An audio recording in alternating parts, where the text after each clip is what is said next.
And thank you to the organizers for putting together this great conference.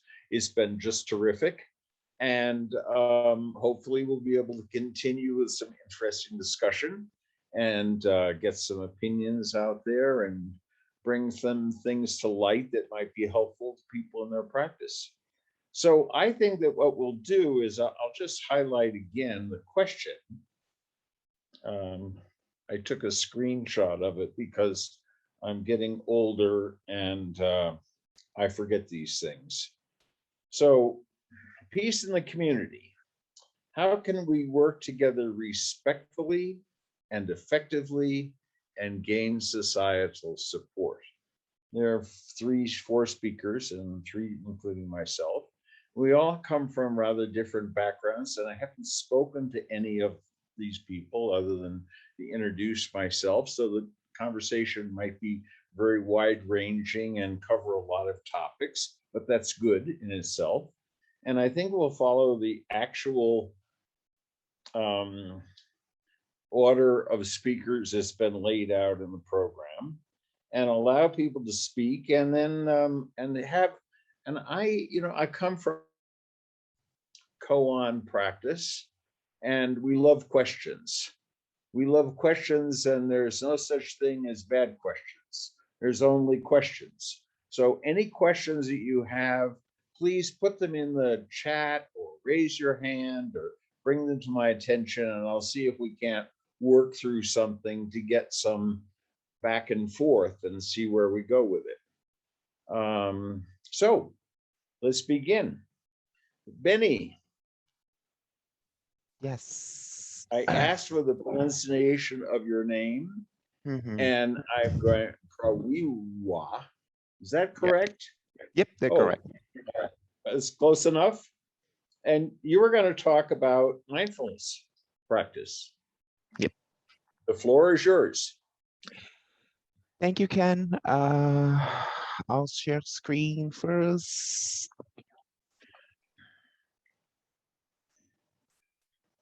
Is it shared already? Yeah. Yeah.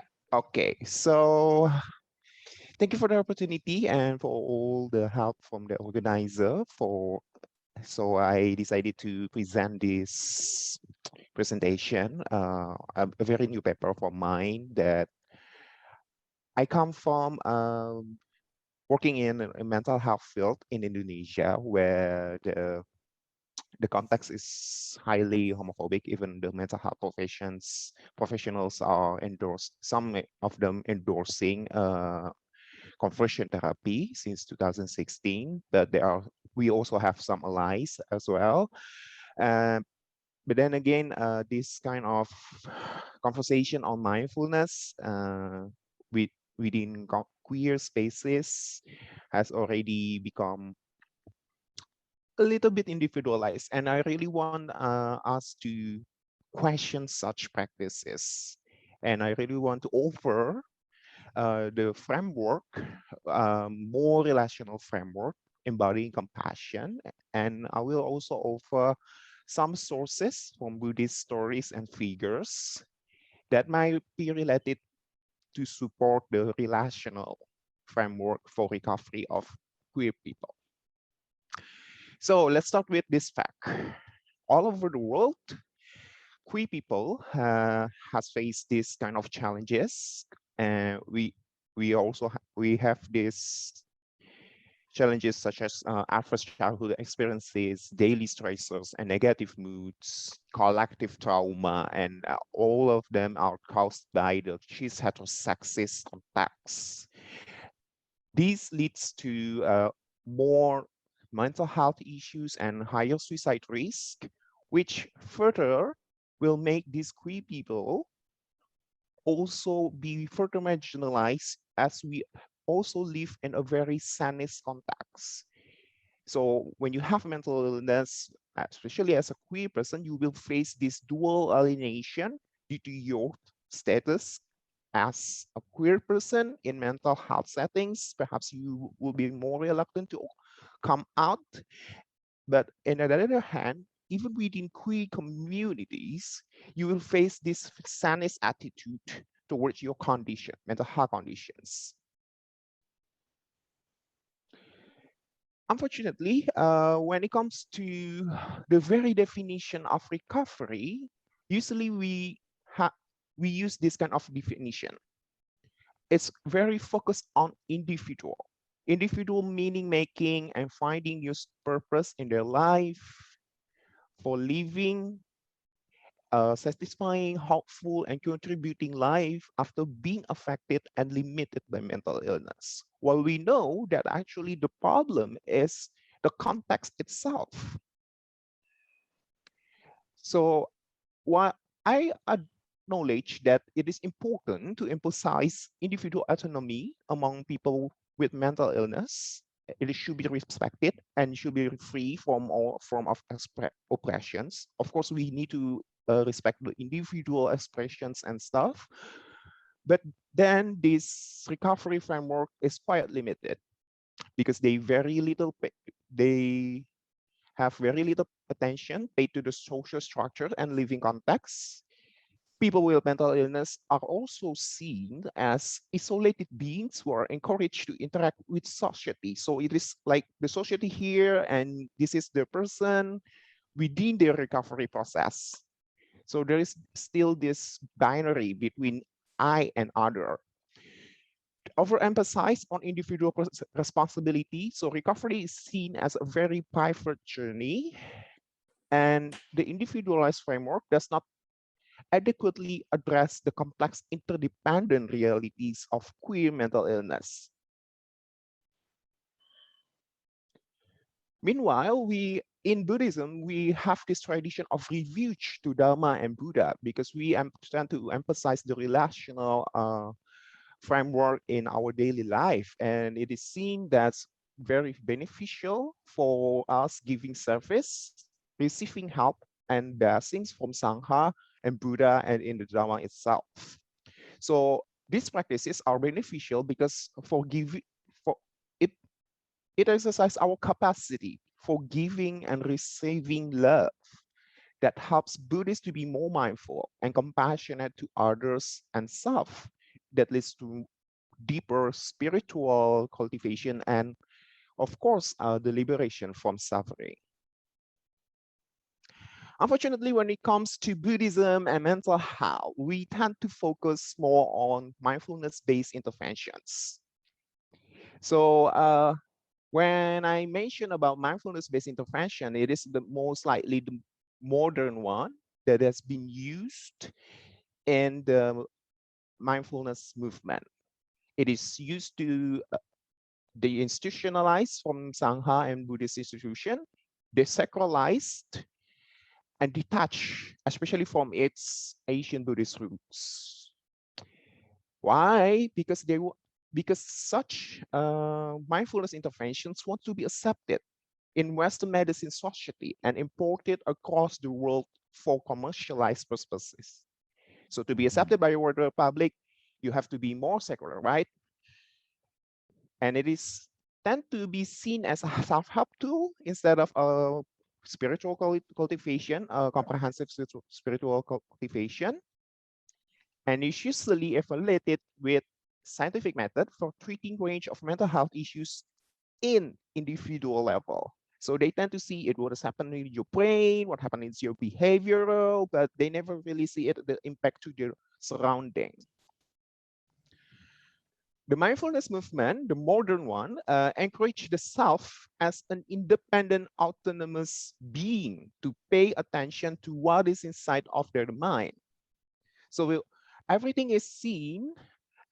Your suffering is solely caused by what's happened in your mind. It's not by what happened in your context. The mind is deemed as capable of being mindful and compassionate by itself. So no matter what happened, you can just be mindful. You just meditate to be more peaceful and to be healed. This, of course, neglecting the whole relational aspect of Buddhism. And it abandons the interdependence of individuals, especially queer individuals, with their complex collective realities. Thus, these interventions are developed due to, and we also have this specialized MBIs, mindfulness-based interventions, and they are developed due to the concern of high rates of queerphobic stressors that lead to worse mental health outcomes. They are indeed helpful in improving health outcomes, but they tend to focus only the queer individual capacity to face queerphobic stressors. They do not address the whole relational context itself. The solutions are centered on individual intention, reaction toward minority stressors, and the individual capacity of being mindful and attaining inner peace. Therefore, we need to question this approach. The individualized MBI doesn't seem to be relational enough for elevating the roots of suffering that comes from the stigmatizing and oppressing systems toward queer identities. They tend to focus exclusively on afflictions caused by queer-related stressors. Then the relational recovery framework, we have the such need of these relational recovery frameworks that goes beyond individual role and addresses their interdependence to the living context. Thus, consider the experiences related to hope, meaning, identity, and empowerment within the recovery process as inseparable from their living context. How do we go with from this point to the Buddhist traditions? I argue that we can utilize resources regarding Pratitya Samutpada. Pratitya Samutpada, especially from the East Asian Mahayana, because this concept is already evolving as well from the previous early traditions. I paid more attention in the East Asian Mahayana traditions, definitions. So basically, it addresses how we exist interdependently, determined by the whole thing, the whole totality of the phenomena. The self is an illusion constructed by intertwining aggregates and supporting elements which are capable of interacting with external stimuli within constant flux of impermanence due to the ever-changing causes and conditions. So they do not see this self and others in a very binary way. Everything is interconnected. And then we also have the concept of karuna.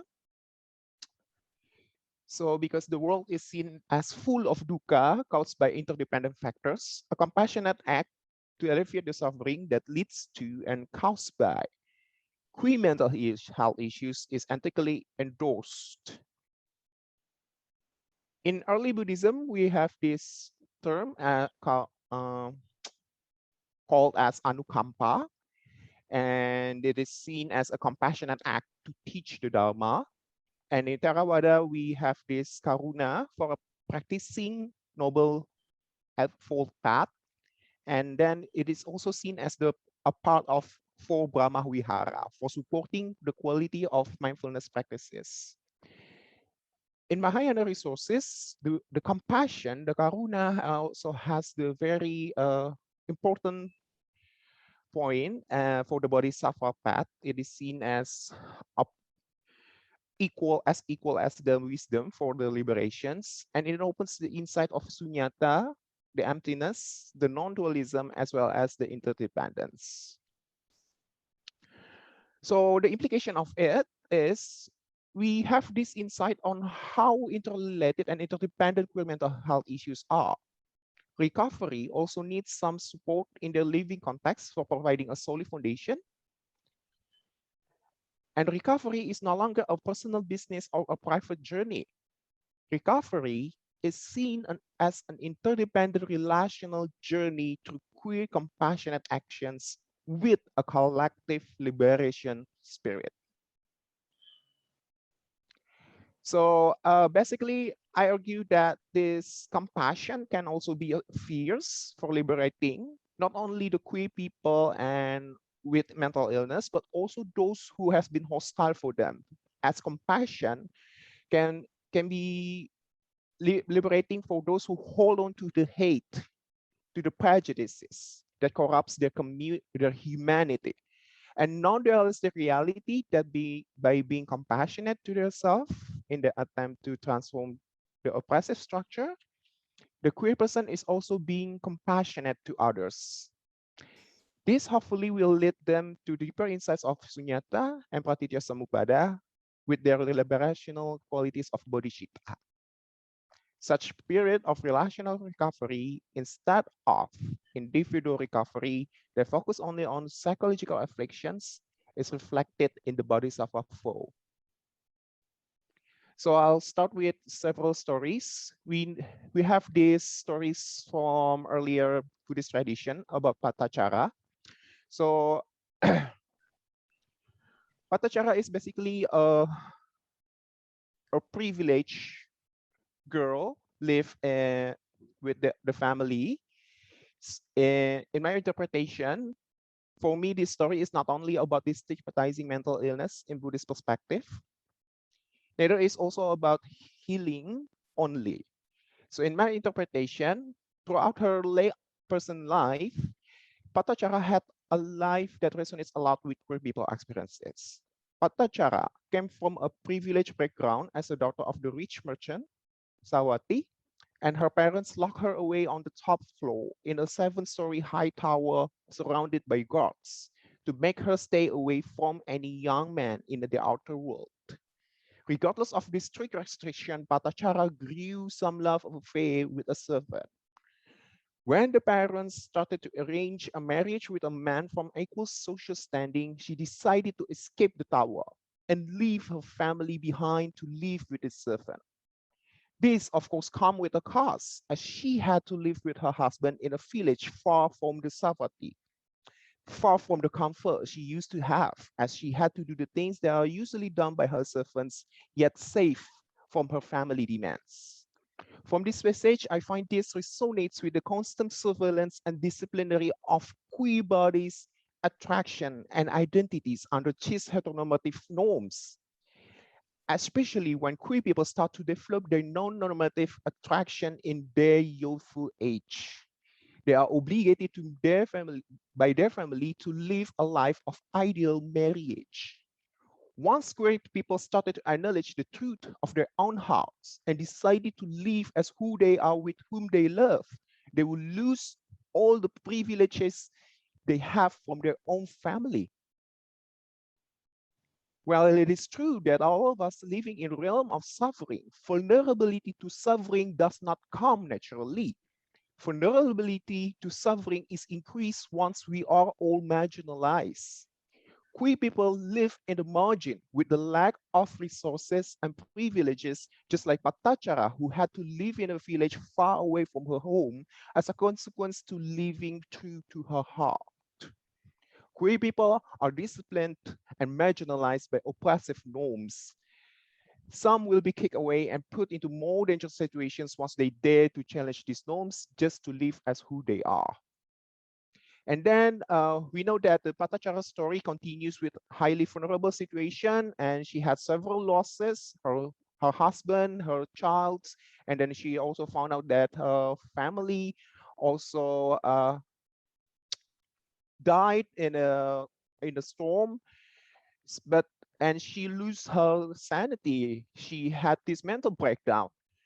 But then again, her community excluded her, regardless of the suffering that she had. And then she regained her sanity by being listened to by Gautama after having these mental breakdowns and stigmatized. The Lord Gautama addressed that we all really suffer, but he addressed how we have this common humanity to suffering. Yet he also said that how Patachara had gone through a lot of losses in so many lives before. So he also addressed her own unique vulnerability, and it was validated. And then she she received this compassionate teaching from Gautama, and she became enlightened. She was supported by the Sangha, and she and able to be compassionate role model among the nuns. I see this as a very important point for us to create a very compassionate community so that people, even with those queer with mental illness, can be also a role model for being compassionate to others as well.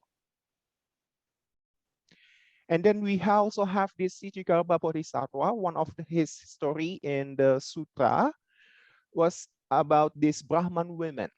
Brahman women who finally uh, tried to do some prayers and meditate to save her own mother from hell. Her own mother was very spiteful, a very spiteful person, a very hateful person, and her mother also denied the Dharma throughout her life. So, in her attempt to save her mother, she also liberated hell wrongdoers in the whole hell wrongdoers, as she gave a lot of offerings and she gave a lot of prayers for them. So in this case, in this story, I believe it's not only about filial piety or forgiveness, as the mainstream interpretation of her. And I want to emphasize that she was supported by the community. That even though the mother rejected her belief, she was supported by the community and the devas, and also the Buddha in her spiritual cultivation. She was able to see her mother suffering as a result of her bad karma, and how it also applies to other wrongdoers. So she gained this insight from her conversation with the poisonless ghost king when she visited the hell. I see this as the understanding of hell represent the whole oppressive structure we all maintain with our interconnected vicious cycle of hate to each other. And the merciful heart and compassionate actions are the keys to liberation from hell. It is not about her being uh, blindly filial piety, because if she was blind to be filial, and I mean it, that means that she would neglect her dharma. She would neglect, as a queer person, for example, then it means we neglect our own identity. We become so internalized. We internalize the whole homophobia and reject our own truth. And she did this with all the merciful heart and compassionate action. And her foe, after she visited the hell, I saw this as a foe of collective liberation from hellish queerphobia and sanity structures that applies to all. Because she said that she would like to liberate all wrongdoers. She wants to bring enlightenment to all. And then when it comes to compassion, of course, we cannot forget this very legendary figure, the Avalokiteswara. Her name is their name itself is the one who listens compassionately to the voices of suffering. They have been a queer icon and has been represented as many gender in different contexts. And I would like to over this interpretation due to her qualities that in Chinese, she is well known. They are well known as Guan Yin, a loving, tender, and providing compassion figure. In Tibetan tradition, they are well known as they also have this manifestation as Black Mahakala, the fierce, fearless, and protecting compassion.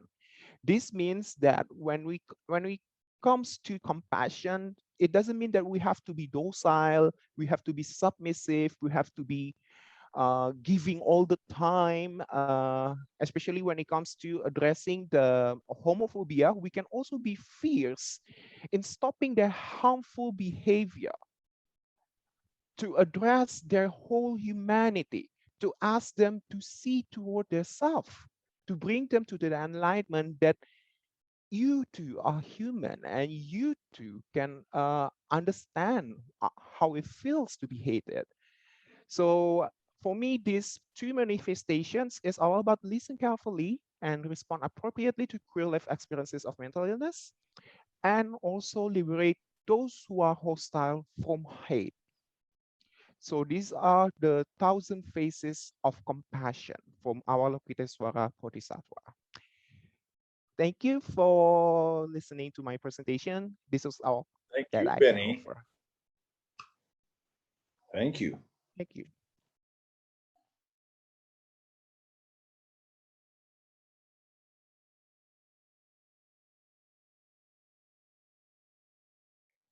Well, I'll go right into it now. My topic originally was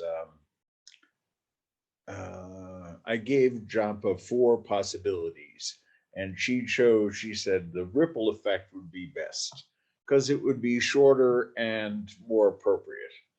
So let me start off by just introducing myself. I'm a 77-year-old gay man who's retired to northern India, and 32 years ago, I had the incredible experience of working with this man called Isan Dorsey.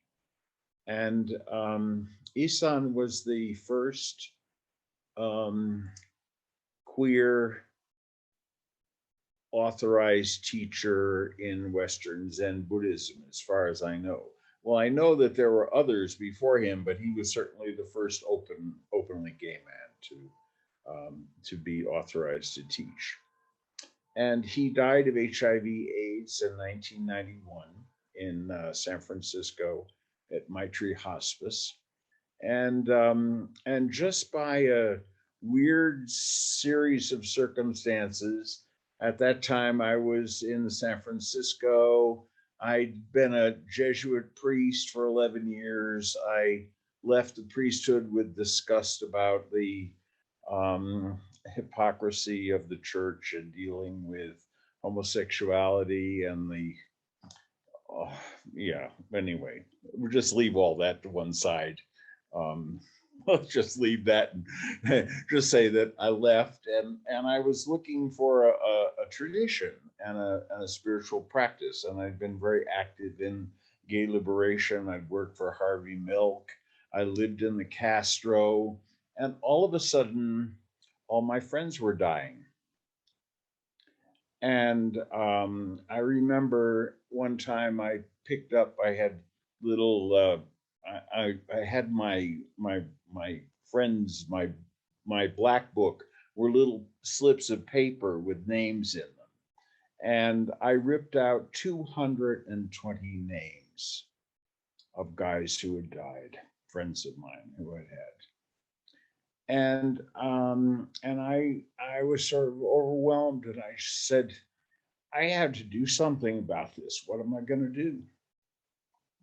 And a friend introduced me through a whole series of weird circumstances. I met Frank Ostaseski, who was starting the Zen Center hospice program, hospice volunteer program. And I had a friend who just died, and she had a bed. And I wrote about this in the German magazine. And she had the bed, and her daughter said, "Can you get rid of the bed? Because we have to take it out of the house and find somebody who needs a hospital bed." So I started calling around, and I found Coming Home Hospice, which has just been started by Steve Peskin.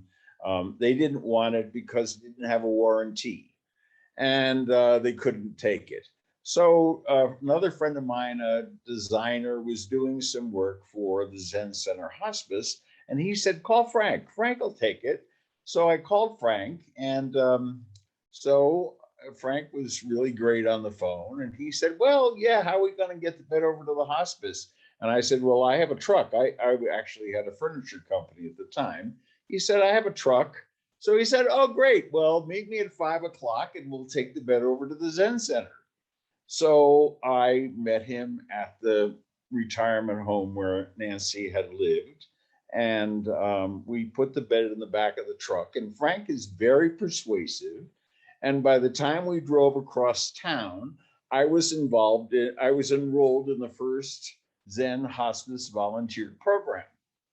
And during that program, we went through a whole bunch of exercises about taking care of people and moving people in and out of the bed, and some you know, well, it was a good hospice training he put together.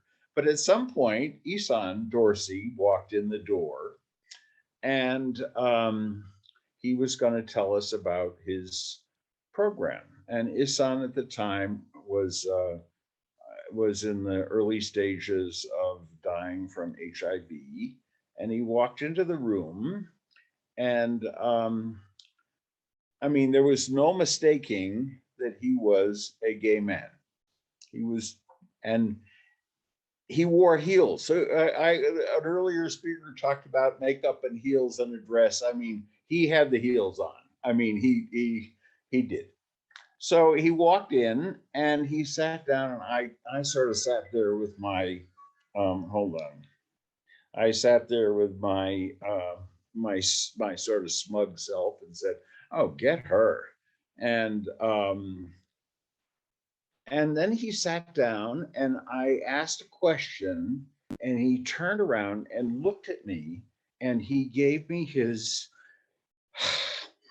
absolute complete attention. It was amazing. And I said, "Oh, I have to work with this guy."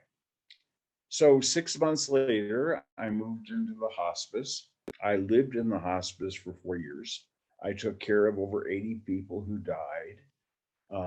Isan worked with me, and I'm going to have to shut this off. This is, hold on. Yeah. This is my helper calling me. Excuse me. It's the middle of it's the evening here in India, and he's due. All right, so I'm going to shut him off. Anyway, excuse that. My attention was interrupted. So he looked at me, and I said I have to work with him. I moved into the hospice, and he said, "Well, what do we do?" He said to me, and Shelley said something about this. Hold on. Hold on, just a minute. I can't talk. So he looked at me, and he said, "We're at war." And I said, "Well, how do you deal with being at war?" He said, "You take care of people." I have to stop him. All right. So so I moved in. So within a year, I was directing the hospice, and we did everything. We painted rooms. We took care of conflict between lovers and over wills and inheritance. And we took care of different disputes that came up about what drug regime should be used. And at that point in the AIDS epidemic, people died rather quickly.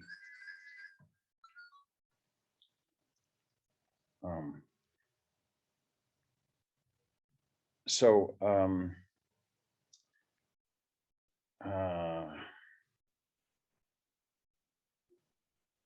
let me get my train of thought again. Excuse me.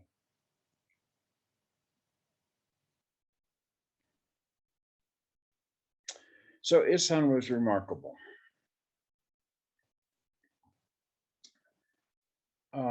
And what I want to say about this, so just I've started to write a little bit more than a little bit about him, and Tobias is going to put it up. Oh, he has already put it up. The record of Isan, something about my koan conversations, and a number of other things which you might be interested in looking at. What's so is that he brought practice into our lives in a very real way. We were taking care of people, but it was always connected with our practice. So we would get up and we ran a full, what's called the modern Zen Center meditation schedule. We got up at 5:30. We meditated for 50 minutes. We had a little break. We had a service. We did breakfast. We started taking care of people. And the end of the day was 6 o'clock. There was another 40-minute meditation, a service, then maybe some class or something else. all that was going on in the same house in which we were taking care of people who were dying of AIDS. So this was, and I hadn't, when I did it, it was something that I just did. It was like, oh yeah, you just do this, okay? I didn't realize what a huge toll it was taking on me, but it did take a huge toll. And it took me a few years to actually recover from the PTSD of it. But it was also incredibly important in my practice in my life. Um, People say impermanence, and I go, yeah, I got that one. I got that pretty clearly. So Isan himself, just let me talk a little bit about. Oh, so no, so the ripple effect. Yes. All right, here we go to the ripple effect. So I'm sitting here in northern India, and I'm doing some writing, and all of a sudden I get an email from a guy who's in a contemplative care program that's been started by the Zen Center in New York City by two senseis there. And I'd heard of them. Bernie Glassman actually came by the hospice one time and asked if he could call his hospice for people with AIDS Isan Hospice.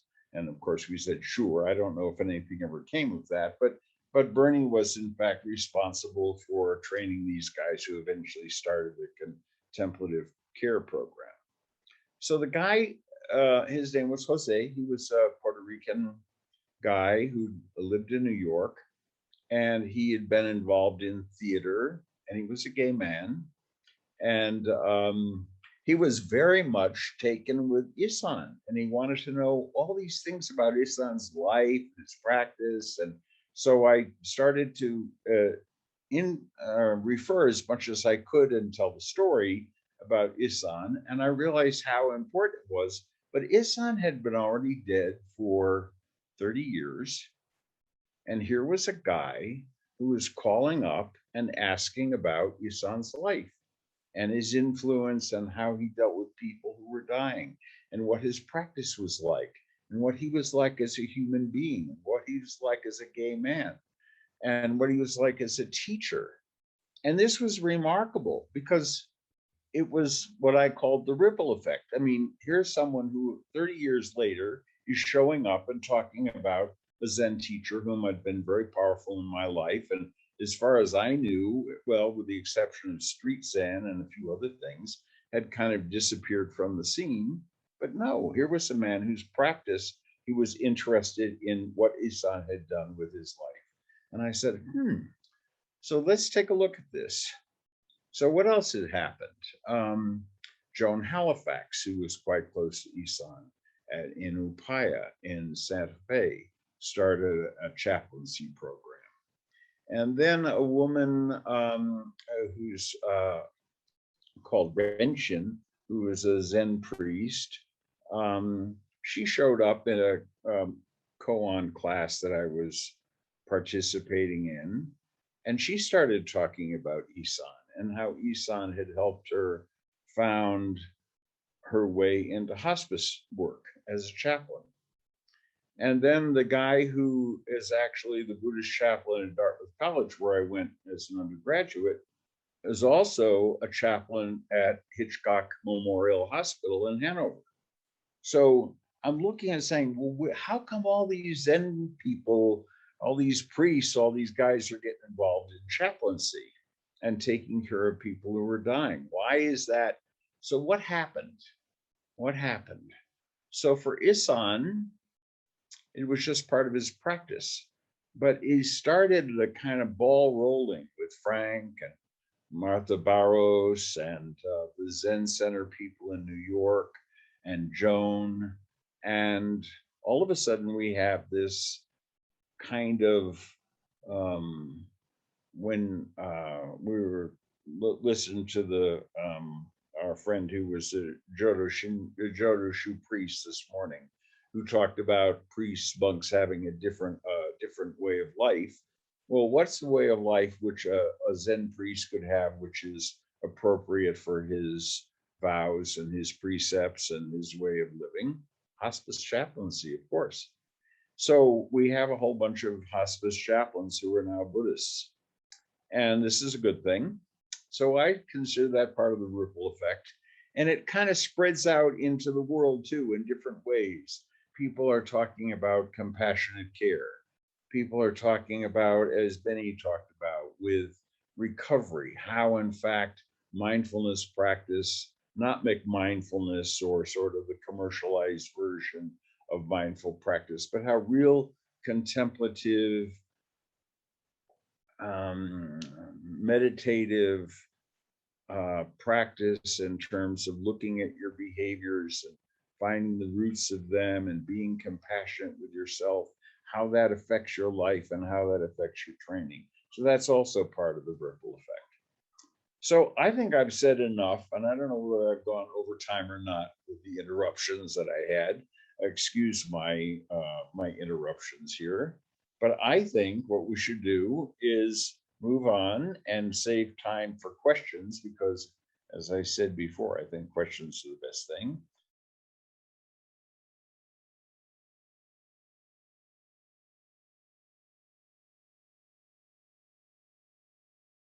And Gabe is going to talk next, Gabe Rusk. So please introduce yourself, Gabe, and tell us a little bit about what you're going to talk about. Well, thank you so much, Ken. So good morning, good evening to y'all. I know a lot of us are coming in from different time zones. I'm currently coming in from California, so I'm actually 5 minutes from Disneyland, if that gives you any proximity to where I am. I always say there's some Buddhist metaphor there where I want to get into it, but I'll leave Disney Corp away. But to give you a little background about myself, I'm going to approach this kind of topic from more of like an academic perspective, but also in terms of lay terminology, just making it more of a sort of a dialogue rather than me hopefully monologuing too much. I studied Buddhism and the history of Buddhism and religions in the US at the University of Oxford a few years ago. My training is mostly in sociology and of religion, sort of the philosophical implications, but mostly the sociological aspects of religion. And I think I'm going to approach that sort of aspect of queer Buddhism and taking refuge in Buddhism from a queer perspective today. And, when I was given this topic, I tried to take my original sort of thesis talking about convert Buddhism and what we can gain from convert Buddhism and kind of hopefully combine it with this topic, which is, how can we work together as a community, as a Sangha effectively and gain societal support? So what I'm going to cover today is, many of us have either converted to Buddhism or weren't necessarily what we call heritage Buddhists, right? Or we'll talk a little bit more about vocabulary. Some people say cradle Buddhists, and what we can gain from that sort of perspective. What is it about Buddhism that brought us a lot of us into the fold? What is it about it that we identified with, that we felt safe with, that we took the leap and we found refuge in it, right? And I think we can gain a lot from being introspective and exploring some of the trends in Buddhism in that sense from a Western perspective. But also I wanted to speak a little bit about my own experience. So the first half will be a little bit more academic and the second will be a little more ethnographic, talking about my experience with Pure Land Buddhism, talking about my sort of story in terms of how I got involved with Pure Land Buddhism and maybe a little bit of what we can gain from that. So I'm going to reference a couple of papers and books as I go throughout my talk. I'll post a bibliography in the chat afterwards. So if any of these articles or books interest you, I can post those. And I also have copies of them, most of them in PDF form. So if anyone wants access to them, please feel free to reach out to me. So I wanted to kind of start my talk on the sort of the broad scale, and then we can get more to the granular scale. I want to start with a famous tale from the Jataka tales, but actually comes back way back in Indic religions, which is, some of you might have heard the story of the elephant, which was, there was a king, in probably 500 BCE, and he brought a bunch of blind men into his room. And he said, look, here's an elephant. I want you to grab a different part of the elephant. One grabs the foot, one grabs the tusk, one grabs the tail, one grabs the trunk. And the king asks all of the blind men in the room, what is an elephant, right? The person who grabs the trunk is like, oh, an elephant is like a rope. The person who grabs the tail say it's like a paintbrush. The person who grabs the foot says it's like a pillar. And all of these blind men had different conceptions of what the elephant was based on what part they grasped. And the king finally asked the blind man, what is the elephant? How have you seen the elephant? And his point was that, and the reason the Buddha actually uses this story, right, is that we experience things from different perspectives. We experience Buddhism, we experience any sort of our life experiences from an angle that others may not see. So we can't maybe always be so reductive about what makes Buddhism or what necessarily makes one denomination of Buddhism. What does it mean to be a good Buddhist? And it's funny that this tale actually ended up, being sort of translated and shifted over time, and actually was really popularized in a poem in the 19th century by someone named John Godfrey Saxe. And it's actually referred to a lot in different texts and different religious talks. I remember I was at a speech about theology, and someone had referenced this, and I was like, oh great, this is a reference to Buddhism, Jataka tales, etc. And they ended up referencing the poet and not where it originally came from. And I think there's sort of a metaphor here about how there's a lot of wisdom in Buddhism, a lot of great stories, there's a lot of great tales, but somehow their meaning not necessarily doesn't get lost, but maybe the sourcing gets lost over time from a Western context. But I think that this is an interesting starting point for our conversation, which is, who is a Buddhist? There was an article by Thomas Tweed called "Who is a Buddhist? Nightstand Buddhists and Other Creatures," which I thought was an interesting title, from 2013. And sociologists have been dealing with this question for a long time, where there's this sort of conception that there's a checklist, right? Maybe it's taking refuge in the three jewels, the Dharma, the Buddha, the Sangha. Maybe it's practicing specific rituals or mantras at Buddhist temples, believing in the Four Noble Truths. But some think that that's a little essentializing too, right? There's different traditions or different ways in which people approach their Buddhist practice. Maybe it's just participating at your local Buddhist institution or reading Buddhist publications. But then, then there's the issue of where if you're just reading Buddhist publications, does that make you a Buddhist? In 2013, Tricycle said about 50% of their members were not identifying, at least at that time, as Buddhist. So that really opens up an interesting question, which is, when we're talking about who converts to Buddhism, what Buddhism is, what sort of insights can we gain from that? And that's kind of gets to this sort of verbiage or this rhetoric that we've heard or talked about before, which is cradle Buddhists, heritage Buddhists, Asian American Buddhists, convert Buddhists, nightstand Buddhists, which I feel a little attacked because if you look at my nightstand right now, it's just full of like Tricycle and other Buddhist texts. I'm like, oh gosh, maybe they're calling me out. Dharma hoppers is another one I've heard, or Buddhist sympathizers. I just, one of the things I want to focus on, especially with the theme of the talk, is maybe let's be careful about this terminology, and let's be open and compassionate and understanding of people, of folks' different perspectives of how they came to Buddhism, and make sure if we are using terminology, it doesn't necessarily reinforce, right, either stereotypes or negative synonyms with how people came in terms of their journey. Because as a lot of the speakers have talked about, all of our journeys have been different. All of our journeys may look different. I think Professor Ann Glagg, for those of you who know her, she works in Florida, has talked about, how some of this rhetoric, some of this terminology can end up creating divides, right? She talks about in her article, Queering Buddhism, which I can post in the chat later, that sort of this divide between convert Buddhists and ethnic Buddhists can be created by the language that we use. So we have to be careful. And we always have to, I think, maybe put disclaimers in how these conversations happen. So with that aside, I kind of want to talk a little bit about, why is it maybe from a sociological perspective that queer individuals find such, I think, safety and refuge in Buddhism. And this is, again, not to essentialize your experience if you are a convert Buddhist, but kind of maybe explore some of the reasons as to why a lot of us kind of were put into the fold. And this is specifically from a Western perspective. I know it might look different from maybe for folks who grew up in an Eastern perspective or different countries around the world. It's mostly going to focus on the United States in particular. So some of you might be aware that Buddhism has been in the United States for a very long time. Mostly prominently coming back into the fold in the late 19th century. Might have heard of some folks like Henry Steele Olcott of the Theosophical Society, the Parliament of World Religions in 1893.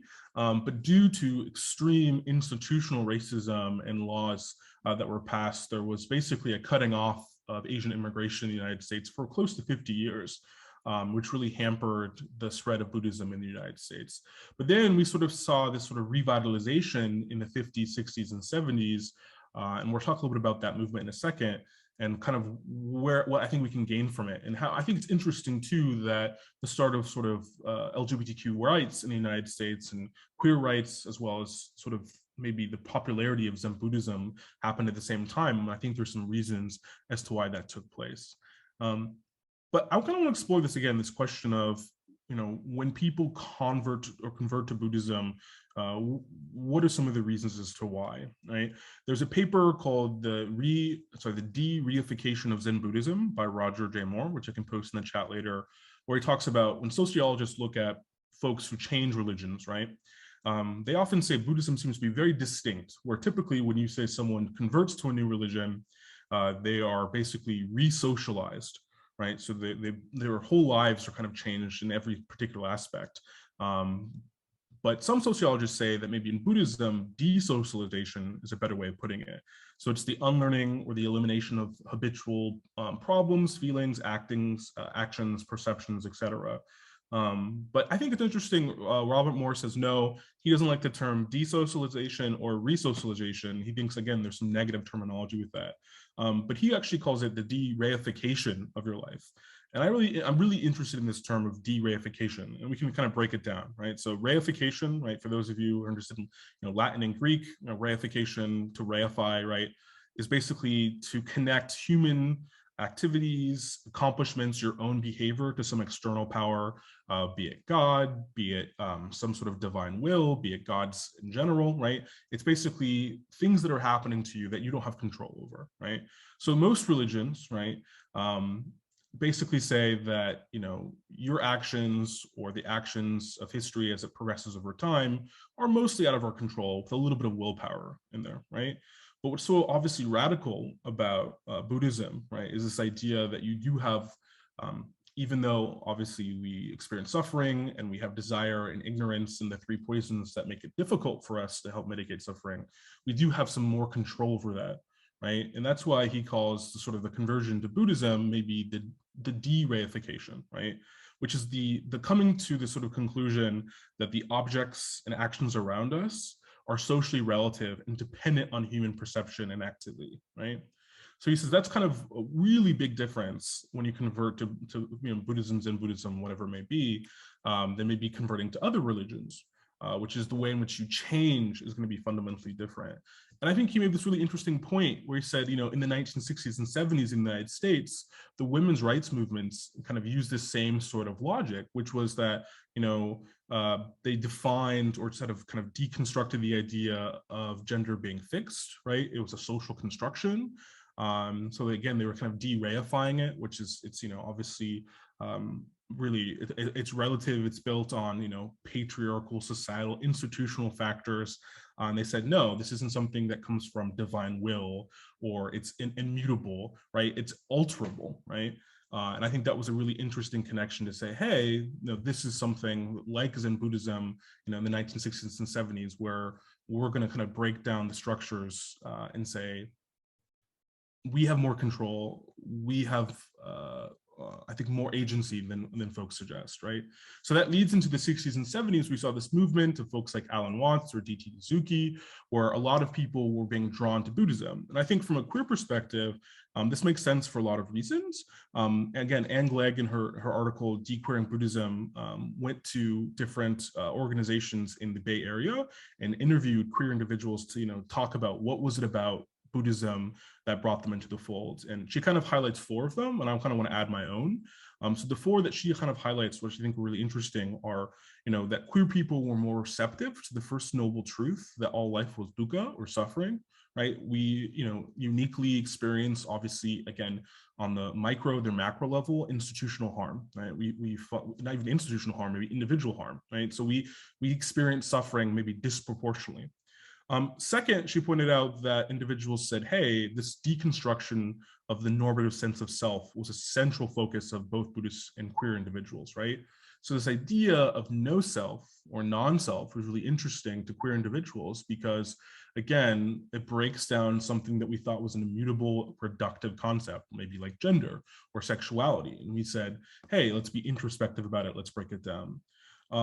Third, she identified that, we all kind of have this phenomenological lived experience where we kind of interrogate ourselves and try to orient ourselves in society as a whole. So that's something that Buddhists and maybe queer individuals have in common. Fourth, which I think was interesting, is that maybe in some aspects of queer culture, to sometimes some casualness to intimacy, and that we want to reduce desire, craving, and wanting, and that's something that's good. But what I'd like to add to that is maybe more of not just the orthodoxy, which is sort of the belief side of it, but also the practice side of it, which is, I think from a lot of queer individuals who grew up maybe as Christian, which I know some of us have that experience, or Catholic, or maybe Jewish, or even atheist, right?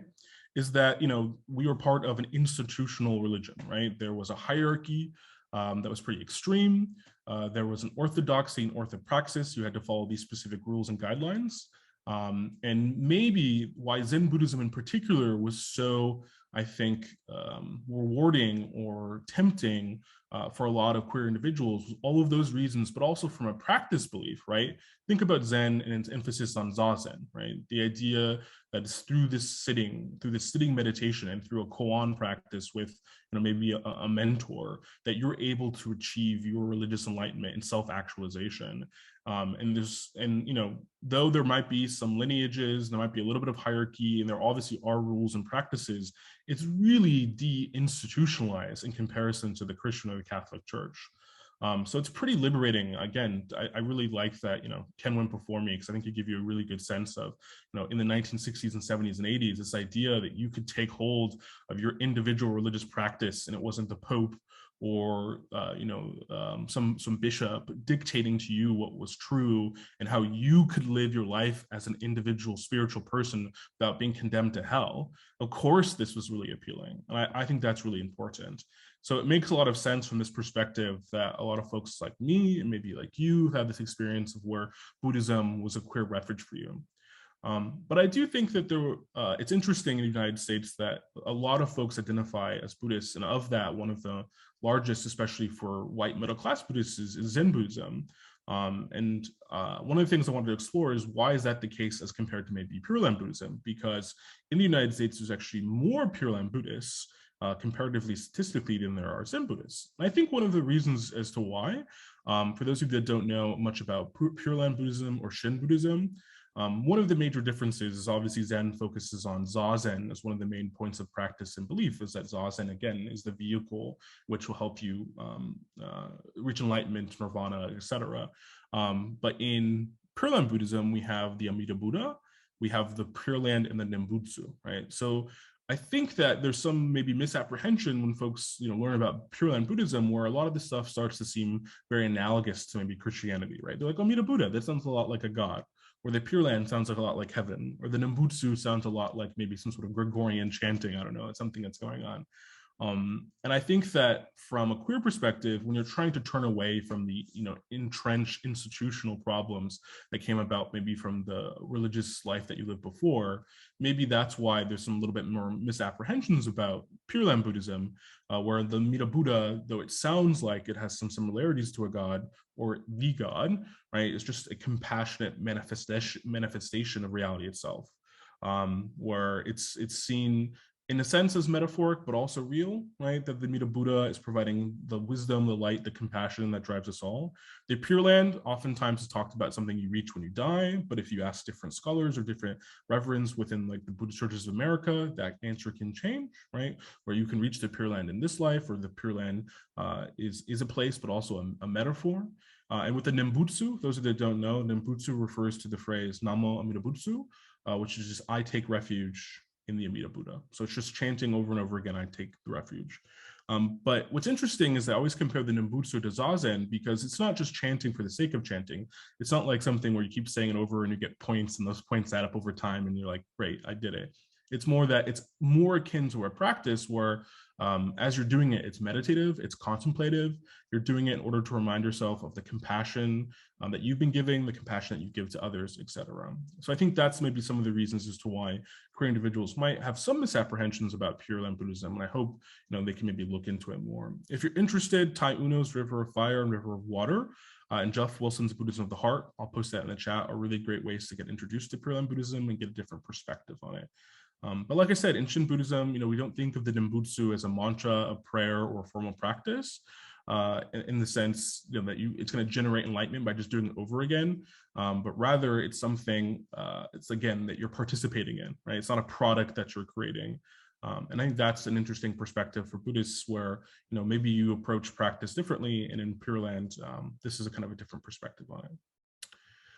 So what I kind of want to summarize is, from a Pure Land perspective, there's other aspects that I think are welcoming to queer individuals. Jeff Wilson did a study of Jodo Shenshu or Shin Buddhists, and they found that they're more open to LGBT individuals and folks who wanted to get married, who are queer, maybe because of some of the historical oppression that they had faced in the mid-20th century. So they did these polls, they did this research, and they found that a lot of Shin Buddhists were interned in camps in the United States for years. And that kind of has predisposed them to know where oppression is coming from where oppression is coming from. But also for the history of Shin Buddhism in particular, those who don't know anything about Shenron Shonin, Shenron was exiled. He was rejected as being a radical. He was basically on the run for many years. The Nembutsu was banned in Japan at the time when he was trying to, basically kind of clarify Buddhism in Japan. So I think that there's a lot in common that queer individuals have with Shenron, which is he was facing, this diametrically powerful asymmetrical force in his life, and he was able to overcome it. So I think that there's a lot that we can gain from Shin Buddhism and the perspective that it has, on top of sort of maybe the Zen practices a lot of Westerners have been dealing with before. So kind of in sum, what I wanted to do is explore this idea of, let's be careful in terms of our language of who is a Buddhist and who's not. When we talk about each other in terms of our Buddhist conversions or taking refuge, it's important to clarify, that the language is supportive and open.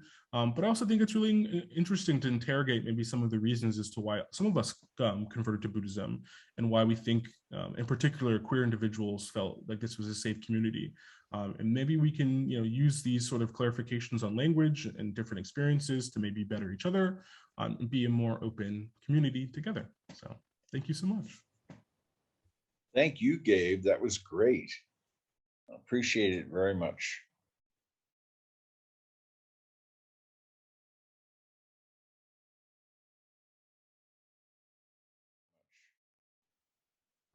Let's see. How are we doing on time? Is Tobias here to check our time? I think we're doing pretty well, and we can give Jishin as much time as he wants, or at least 15 minutes. Please go ahead and introduce yourself. Thank you, Ken, and everyone else here. So briefly, I'm Jishin Michon. I am a Shingon Buddhist priest, which is a 1,200-year-old tradition in Japan, but a Vajrayana tradition in Japan. And I also have Thai forest tradition as a kind of base of my practice as well. So it's a little bit mixed, but I find they go together and complement each other very well. I found a lot of connections between the other speakers in this section. In the past, I was in peace studies a bit, and I was an intern for a little bit after that in Patrir, which is Peace Action Training and Research Institute of Romania. And then I transitioned over into chaplaincy and in Buddhist chaplaincy. And especially in that, I went in and did some research and practice in Japan and Japanese Buddhist chaplaincy, and trying to bridge the cross ocean divides on different chaplaincies and especially Buddhist forms of it. And also looking at the different ways Japanese were inserting and using contemplative practices into their tradition. But today I'm more talking about asexual identity and my own experiences with that and in Buddhism. So dictionaries say that the prefix a is defined as without or not. It refers to a lack of, asexual. Identity through negation can be a little strange sometimes. It's admittedly easier to talk about parts of my identity that are clearly present than those that are not. Just to clarify some basic terms, asexual is someone who experiences little to no sexual attraction. I'm personally a happy single in my 40s and was only in a romantic relationship once for about 3 to 4 months. I don't feel the need for romance in my life, but should say that's not the same for all asexuals. A person can want romantic love without feeling sexual attraction, without desiring physical intimacy, or there may be emotional attractions or platonic attractions, wanting to be friends with another. An asexual may even be in a loving and sexual relationship without feeling sexually attracted even to their partner. Those who are not quite asexual but close to it, experiencing very little sexual attraction, can be known as gray sexuals or as being on the gray sexual spectrum. Admittedly, there's a number of slight variations to these brief definitions, but don't want to get too deep in that right now for time's sake, as this talk is a little more so just about my personal experience with that and as a Buddhist. So briefly, different from lay life, the third precept of Buddhist monastic and temple life traditionally prohibits any sex.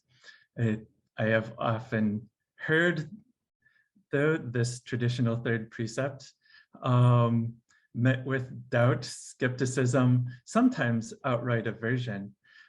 During my couple days of Buddhist practice in this lifetime, I've heard comments like, it's just not pragmatic to think of the third precept as completely avoiding sex. Who really does that? Or this precept doesn't really fit with modern life values. Most monastics in history probably cheated on that precept anyway. Why pretend to keep it?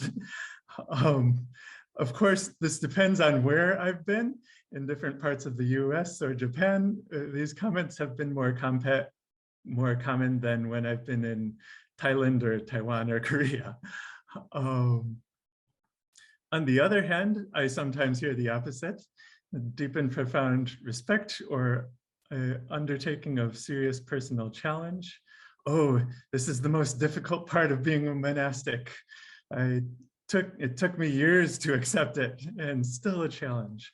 Or, oh, I could never fully give, I could never fully give up that part of my life, but have the deepest respect for those of you who do.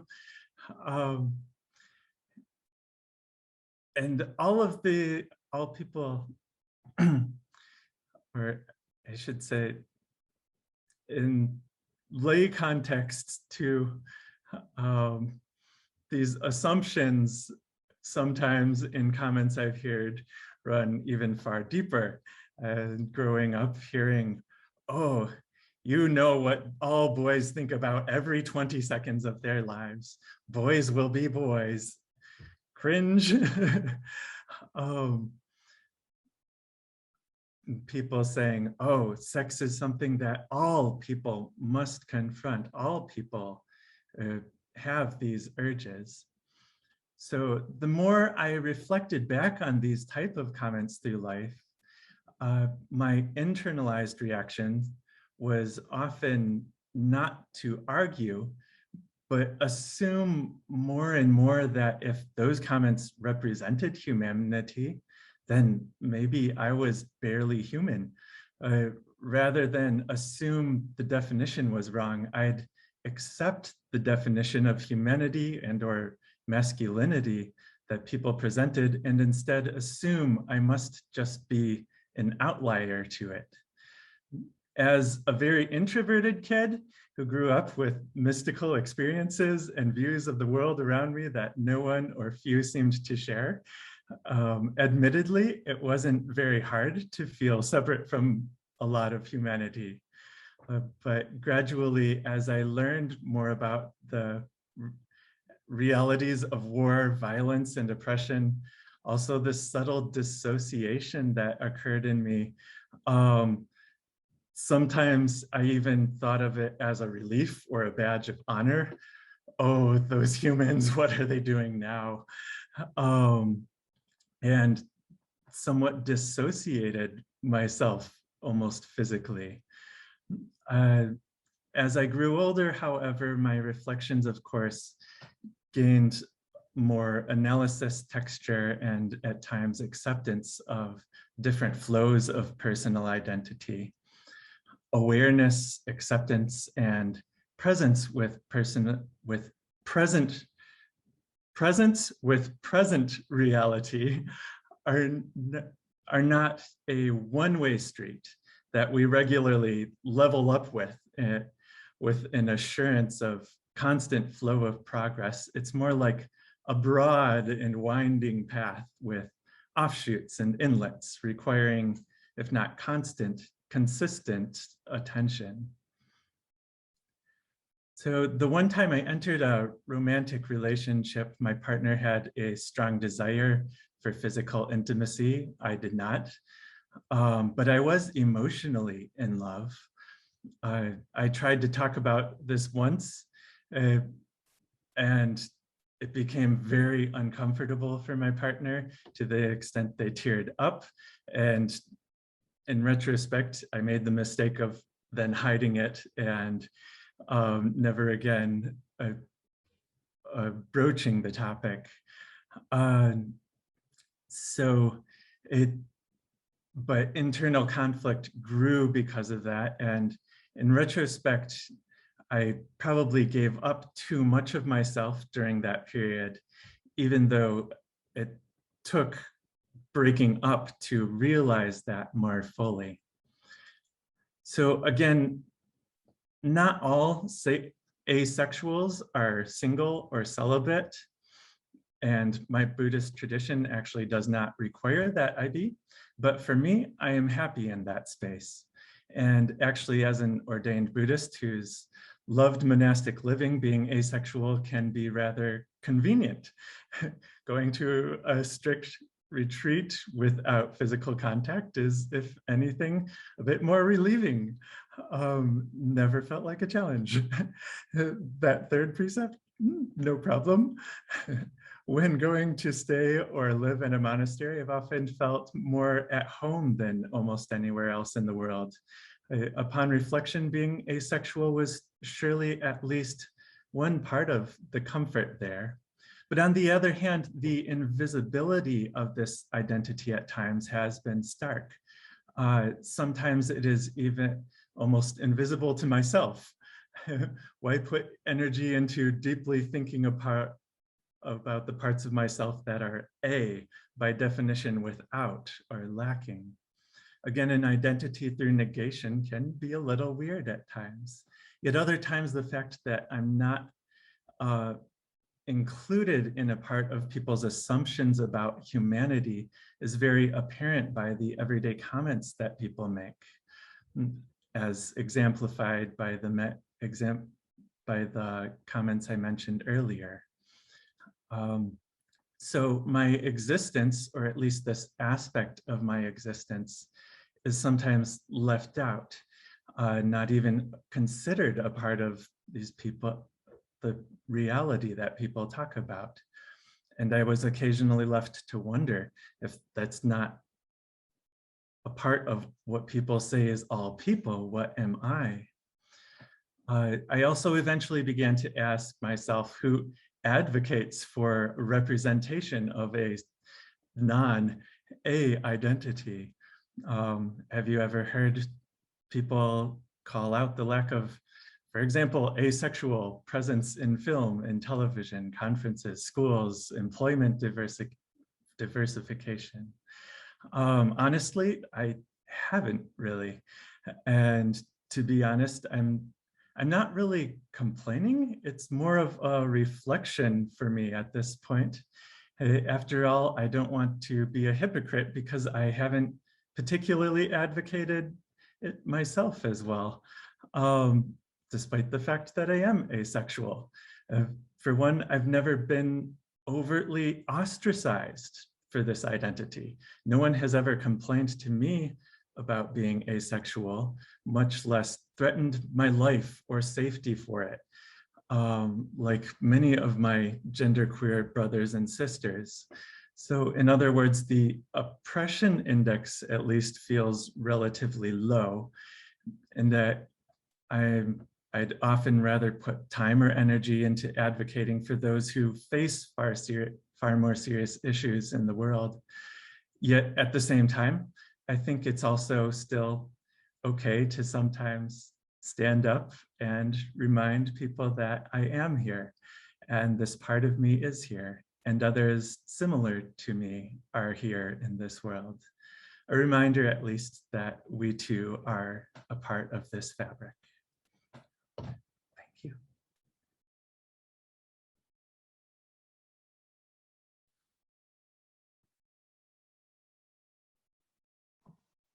Thank you so much, Jishin. That was great.